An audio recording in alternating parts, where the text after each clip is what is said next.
Assalamu alaikum, I'm Aisha and you're watching SAMAA News. Here are today's headlines.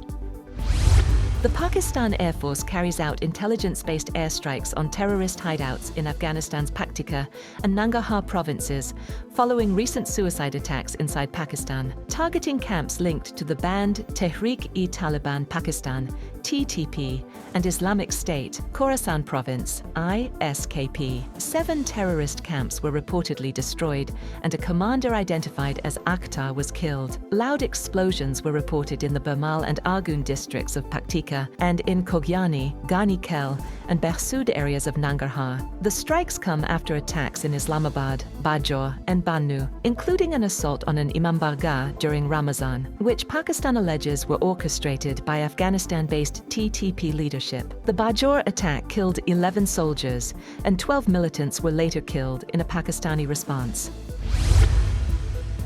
Students at several Iranian universities staged protests at the start of the new semester, clashing with pro-government groups, local reports and social media posts say. The demonstrations coincided with 40-day mourning ceremonies for those killed in last month's anti-government unrest, the deadliest since Iran's 1979 Islamic Revolution. Videos show marchers at Tehran's Sharif University of Technology condemning Supreme Leader Ayatollah Ali Khamenei and calling for Reza Pahlavi, exiled son of the former Shah, to lead the country. Protests were also reported at Beheshti and Amir Kabir universities in Tehran, Mashhad University in the northeast, and in Abdanan, where chants of "Death to Khamenei" followed the arrest of an activist teacher.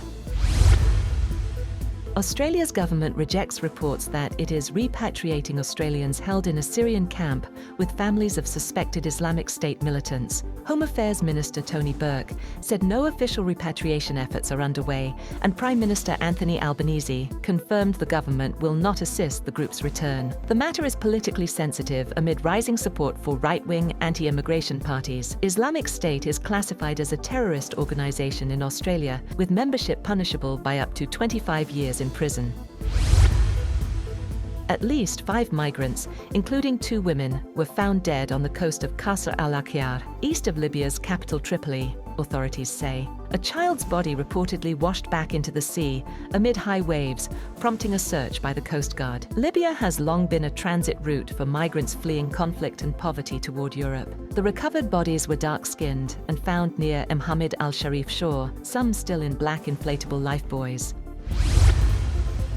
US President Donald Trump says he will raise temporary tariffs on nearly all imports from 10% to 15%, the maximum level permitted under the law. The move comes after the US Supreme Court struck down his previous tariff program, ruling that he had exceeded his authority under an economic emergency statute. Trump had initially announced a 10% across-the-board tariff following the court's decision, before confirming the higher 15% rate.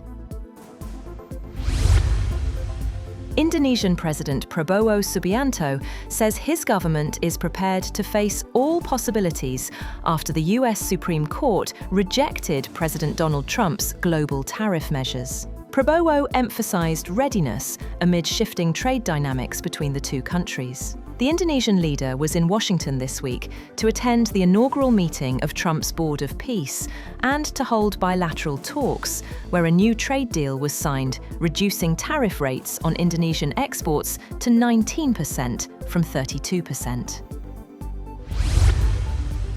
Iran and the United States are sliding rapidly towards military conflict as hopes fade for a diplomatic solution to their standoff over Tehran's nuclear program. Officials on both sides and diplomats across the Gulf and Europe say that Iran's Gulf neighbours and its enemy Israel now consider a conflict to be more likely than a settlement, with Washington building up one of its biggest military deployments in the region since the invasion of Iraq in 2003. A source familiar with the planning said Israel believes Tehran and Washington are at an impasse and is making preparations for possible joint military action with the United States.